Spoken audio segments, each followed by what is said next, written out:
Hello, readers. Today we're reading Cam Jansen and the Ghostly Mystery, written by David A. Adler. We're going to read Chapter 1 to Chapter 5, illustrated by Susanna Natti. Chapter 1. Look at him, Cam Jansen said. She pointed to someone wearing a costume with 3 horns. He looks like a triceratops. Eric pointed to someone else and said, and look at her. She looks like a Tyrannosaurus Rex. Cam Jansen, her friend Eric Shelton, and Cam's Aunt Molly were waiting in line. They wanted to buy tickets to a Triceratops Pops concert. Triceratops Pops is a singing group. They wear dinosaur costumes when they perform. Sometimes their fans wear costumes too. I went to a concert in London, Aunt Molly said. Someone there was dressed in a piano and he played a tuxedo. Cam looked at Eric.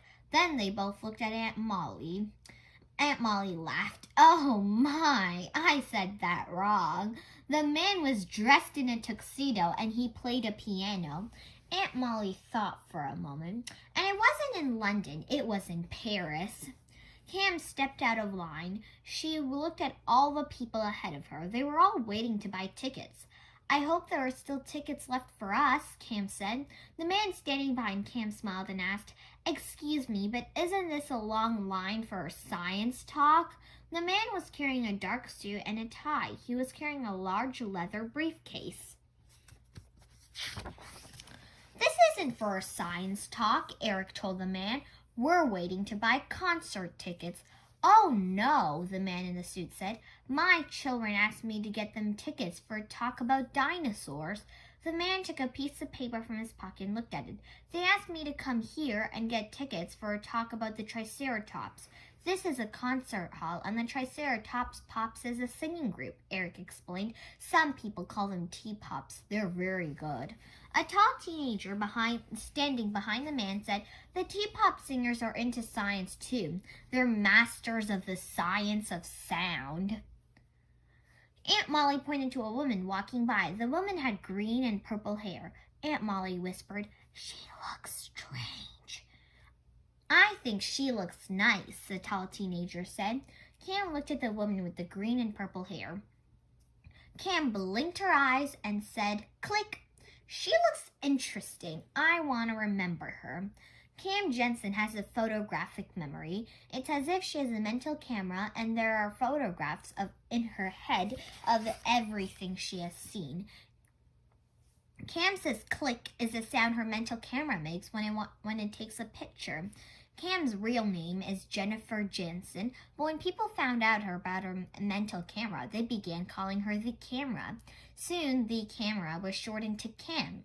Cam closed her eyes and said, click. Closed her eyes. She said, click again. We've seen lots of interesting people in the city, Eric said with her eyes still Cam said with her eyes still closed. Right now I'm looking at a picture I have in my head of a man Eric and I saw. The man was carrying lots of signs. He even had words painted on his clothing. I remember one of the signs, Eric said. Air is free, water is free, food should be free too. Cam said, click again. Now I'm looking at a picture I have in my head of the bell woman. She had bell earrings, Eric told Aunt Molly, and bells on her necklace, and her bracelet too. When she walked, she jingled. Just then, a ghost jumped in front of Aunt Molly. Eek! Aunt Molly screamed. Oh my! Chapter 2. Cam opened her eyes.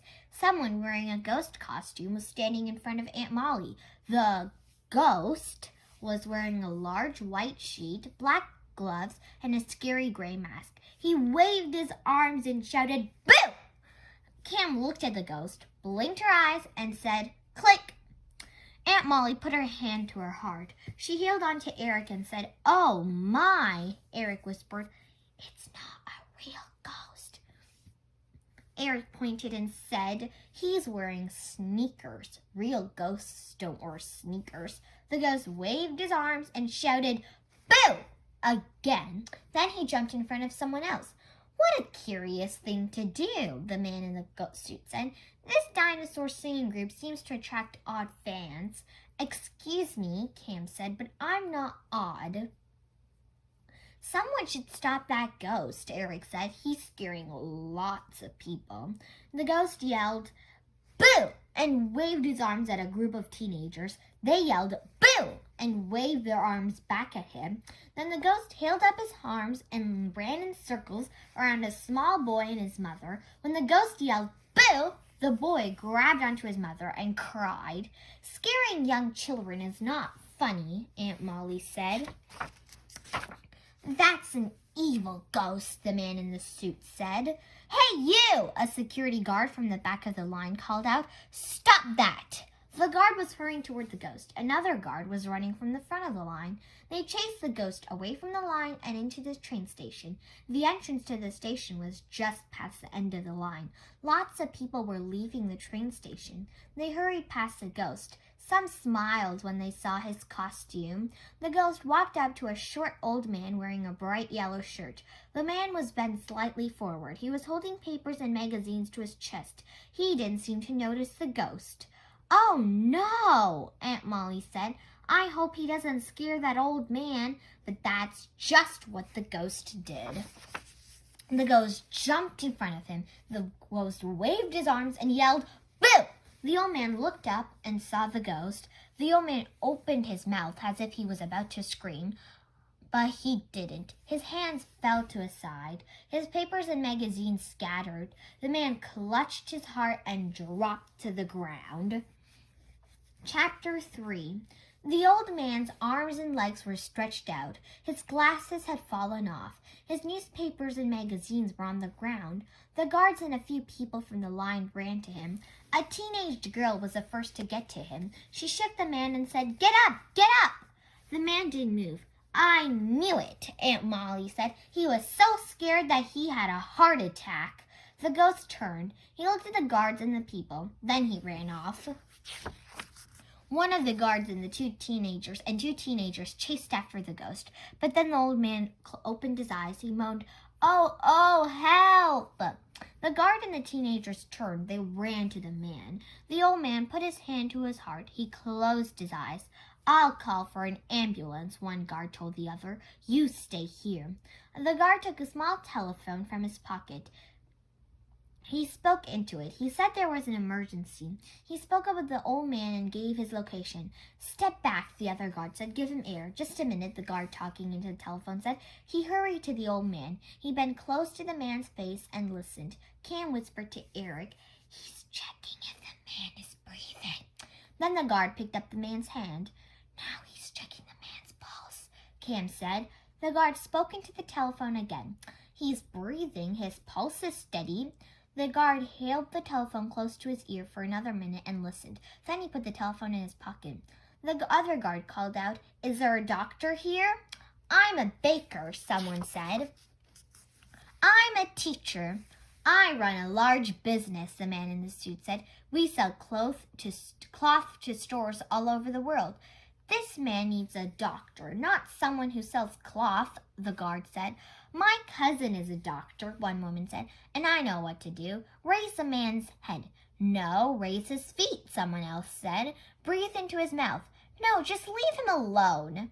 The guard looked at the old man. The old man took a deep breath. He opened his eyes. He looked at the guard and the crowd. He took another deep breath and closed his eyes again. "Look," Cam whispered. She pointed to the old man's hair. "He's wearing a wig. When he fell, his hair moved. He has brown hair under a white wig." Sirens were blaring. They were getting louder. An ambulance drove up and stopped near where Cam, Eric, and Aunt Molly were standing. Two emergency medical people, a young man and a young woman, got out of the ambulance. They took out a stretcher and hurried to the old man. "What happened here?" the young man from the ambulance asked. "He fell," someone said. "He was scared and he fell. Someone dressed as a ghost jumped in front of him and yelled, 'Boo!'" "He had a heart attack," Aunt Molly said. Are you sure he had a heart attack? Are you a doctor? The young man asked Aunt Molly. No, I work for an airline. I help people plan their vacations. The young man told his partner, he may just have fainted, but we should take him to the emergency room for a full checkup. The old man opened his eyes and looked at the stretcher and ambulance. Then he spoke very softly. What did you say? The young woman asked. She told everyone to be quiet. Then she bent close to the old man. The old man spoke again. I still can't hear you, the young woman said. Could you speak louder? Suddenly someone shouted, Help! Help! I've been robbed! Chapter 4. The shouts came from the front of the line. Cam turned. Eric and the others standing around the old man turned too. I've been robbed! I've been robbed! A woman said as she walked quickly toward the two guards. The guards walked to the woman. They knew her. Sally, what happened? One of the guards asked. I was sitting in the ticket booth, Sally said, and someone pointed a gun at me. Sally wiped a tear from her cheek. It was awful, she said. What happened next? The guard asked. Sally took a deep breath and said, he waved the gun and said, give me all the money. Sally wiped away another tear. So I gave him everything in the cash box. I sold a lot of tickets this morning. I know there was a lot of money in that box. Now give me your money, he said. My purse was by the desk. I emptied it. He took my lunch money. He took the money for the train ride home. He took everything. One guard took the telephone from his pocket. He called the police and told them that there had been a robbery. The other guard asked Sally, can you describe the thief? He was about my height, Sally said, and he was wearing sneakers. I know that, but I never saw his face. He was wearing a ghost costume. That ghost scared that poor old man, too, someone said. The old man was standing up now. He was listening to Sally. And he scared my child, a woman said. The guards walked with Sally to the ticket booth. Many of the people who had been listening walked back to the line. Eric whispered, that ghost sure made a lot of trouble. Aunt Molly said, I never liked ghosts.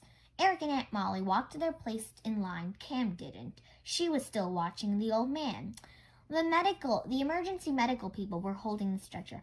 I won't get on that, the old man said. There's nothing wrong with me. Cam looked at the old man. She blinked her eyes and said, click. Sirens were blaring again. A police car drove up to the ticket booth. 2 police officers got out of the car. Come on, Eric said to Cam. He was on his way to the ticket booth. Cam didn't follow Eric. She watched the old man. The young woman told the man, you don't have to get on the stretcher, but you must come with us to the hospital. You need to let a doctor take a look at you. I'm not going to the hospital, the man said as he stood. I don't need a doctor to poke at me and tell me what I already know. There's nothing wrong with me. The man started to walk away. The young woman reached for his arm. Let me help you, she said. Leave me alone, the old man told her. Then he walked toward the train station. The emergency medical people watched the man leave. Then the young woman shook her head. She and the young man put the stretcher in the ambulance and drove off. And Cam walked to where the old man had been lying. Cam looked at the glasses, papers, and magazines the man had left behind. She closed her eyes and said, click. Cam picked up the glasses. She looked through them and put them in her pocket. Eric ran to Cam. The police went to the train station. They're looking for the ghost, Eric said quickly. Eric took a deep breath. With that costume on, he'll be easy to find, Eric said. He took another deep breath.